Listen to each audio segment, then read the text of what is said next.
Olá, tudo bem? Bem-vindo ao nosso tradicional Café com Ações. Saúde a todos e um feliz 2022.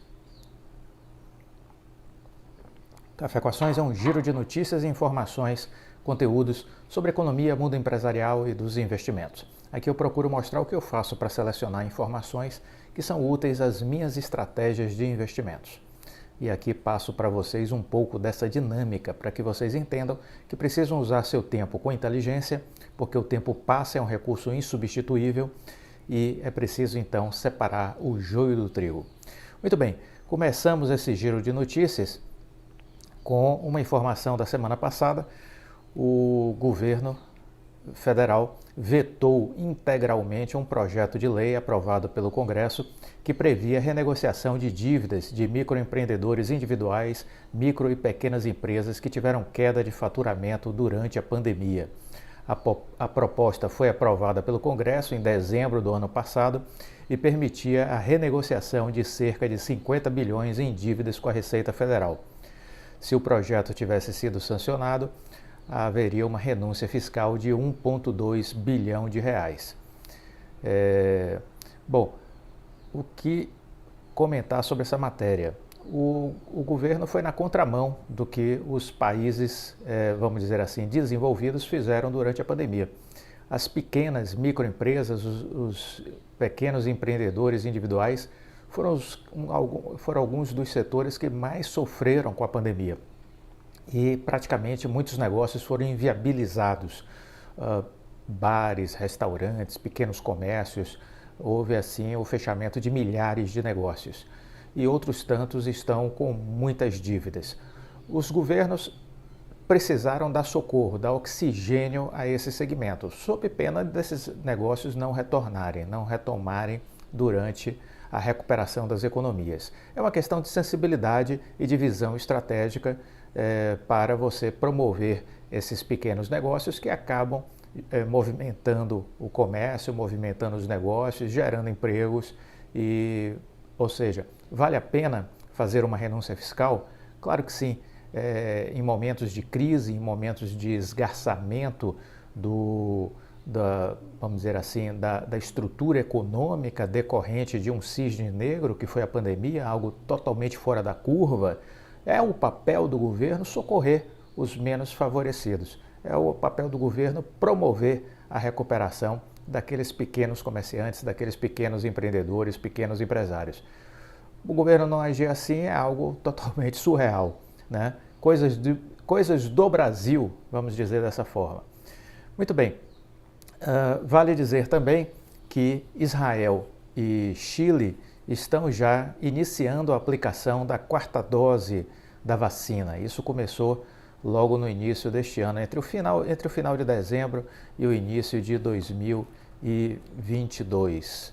Então, isso a gente teve aí esse movimento já de alguns países, Chile aqui próximo de nós, Israel aplicando já uma quarta dose de vacina. O governo de Israel começou a aplicar a quarta dose de vacina exatamente na virada do ano, em pessoas inicialmente imunodeprimidas. A decisão foi tomada para amenizar o impacto da nova onda de infecções provocadas pela variante Ômicron. Os primeiros a receberem a quarta dose foram pacientes com transplante de coração e pulmão no Hospital Shiba, em Tel Aviv. Os próximos devem ser residentes e funcionários que trabalham em asilos de idosos. Israel foi um dos primeiros países a vacinar em massa sua população, ainda em dezembro de 2020, e um dos pioneiros na aplicação da dose de reforço, após observar que a imunidade diminui com o tempo. Por isso, a situação epidemiológica do país é monitorada de perto por autoridades sanitárias de outras regiões, como Estados Unidos e Europa. Então, vacina, vacina, vacina. Este é o caminho para sair desta crise, este é o caminho para se recuperar dessa pandemia. Não tem outra conversa. O negacionismo é um ato de ignorância. O CEO da Apple faturou em 2021 aproximadamente 100 milhões de dólares, tá bom? 100 milhões de dólares. Tim Cook, ele faturou em forma de salário, incentivos e ações o montante de 98,73 milhões de dólares. O valor é cerca de 570% maior do que o recebido em 2020. As informações foram divulgadas pela Comissão de Valores Mobiliários dos Estados Unidos. Vale dizer que a Apple foi a primeira empresa que chegou ao valor de mercado de 3 trilhões de dólares. Trabalho do Tim Cook. Então, justa remuneração pelos resultados gerados. É assim que a coisa funciona no capitalismo. Você vale de acordo com a sua relevância, de acordo com a sua capacidade de produção de coisas diferentes, acima das expectativas, acima do padrão, do senso comum. Empresas estão virando escolas. Essa é uma tendência que deve ganhar força em 2022. E por que isso está acontecendo? Falamos recentemente no canal Viver de Renda a respeito desse assunto. Há uma falta generalizada de profissionais, em especial na área de tecnologia. Nós abordamos esse tema na live no canal Viver de Renda com Marcelo Pedreira, não sei se vocês assistiram. Então, com a pandemia isso foi agravado e agora as empresas estão investindo forte em cursos de capacitação, muitos deles gratuitos e estão com vagas abertas. Estivemos também na virada do ano, início desse ano, falando sobre esses acontecimentos. Falamos nos vídeos do final do ano sobre a Fundação Telefônica, que está iniciando diversos cursos de capacitação voltados para o ensino médio na área de tecnologia. Falamos também da iniciativa da área de educação da Oi, que criou inclusive uma plataforma de ensino e está com vagas abertas para um dos cursos que a Oi está fazendo voltado para a ciência de dados, e a própria Oi vai contratar os melhores alunos para estagiar e depois serem efetivados pela empresa. Então, há um forte olhar, em especial das empresas de tecnologia, porque nos últimos anos abriram vagas e que não foram preenchidas, exatamente porque não existe gente qualificada para preencher essas vagas. Então, formar os futuros empregados é fundamental e as empresas estão começando a ter este olhar, estão, na verdade, ampliando este olhar. Outros setores já vinham demonstrando essa preocupação e agora a área de tecnologia está investindo bastante nisso aí.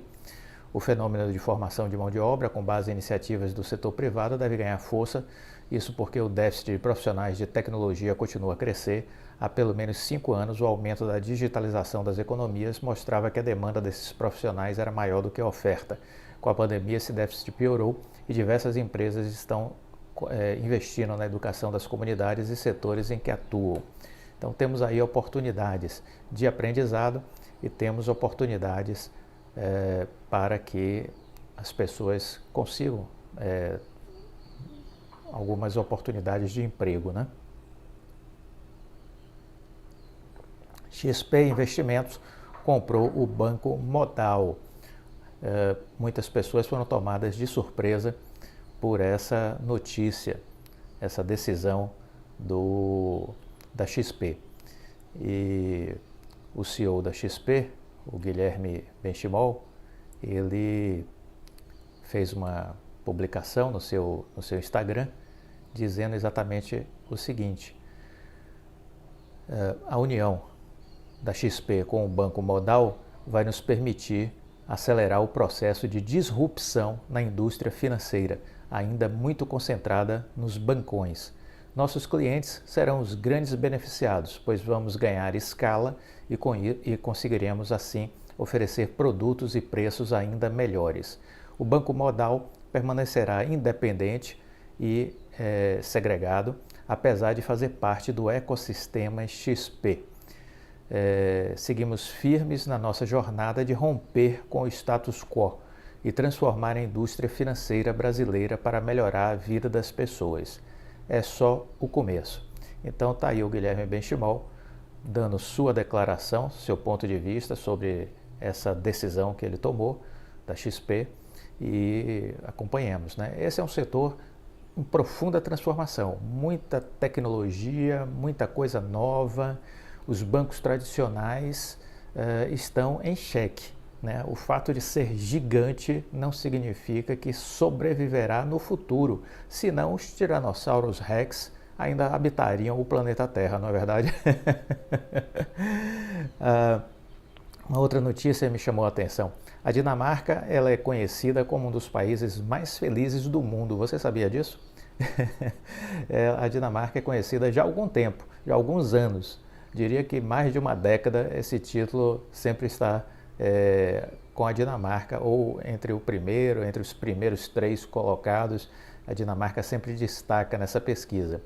É um lugar relativamente pequeno e com um povo muito unido, muito unido. Olha que coisa interessante. Eles são orgulhosos do ponto de vista da sua história, da sua cultura e do que conquistaram, mas são humildes. Eles estão sempre abertos a novidades, a diversidade de ações, pensamentos e se tratam com muita igualdade. Os cidadãos da Dinamarca tendem a ter o que chamamos de mente aberta, espírito de abertura, falo sempre no Viver de Renda sobre isso. Eles costumam ter o que chamamos de mente aberta. Para descobrir o que a Dinamarca faz de diferente, é preciso ler mais sobre o que acontece lá ao longo desses últimos anos, ver as empresas, o pensamento dos seus empresários, das suas lideranças.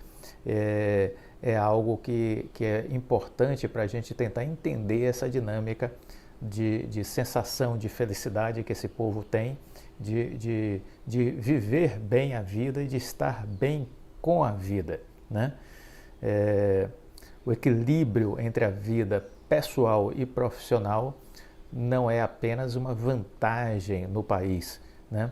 É uma prioridade. Os empresários de lá têm essa consciência de que é preciso buscar o equilíbrio para que seus funcionários tenham uma situação, vamos dizer assim, de bem-estar, de conforto, de segurança, e que isso precisa extrapolar o ambiente do trabalho, e isso precisa envolver as suas relações familiares, o seu dia a dia, para que as pessoas, ao ir para as empresas também, levem esse nível de satisfação, de alegria, de equilíbrio, né?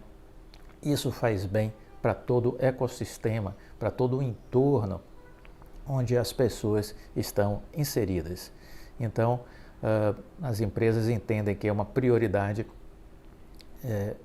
esse equilíbrio entre a vida pessoal e a vida profissional, e focam sempre no desenvolvimento das pessoas, no oferecimento de bons salários, de benefícios, focam em promover a cultura, há um olhar para esse desenvolvimento do todo, e isso é muito bom. Gostou do vídeo? Fiquem com Deus, deixa o like, tchau!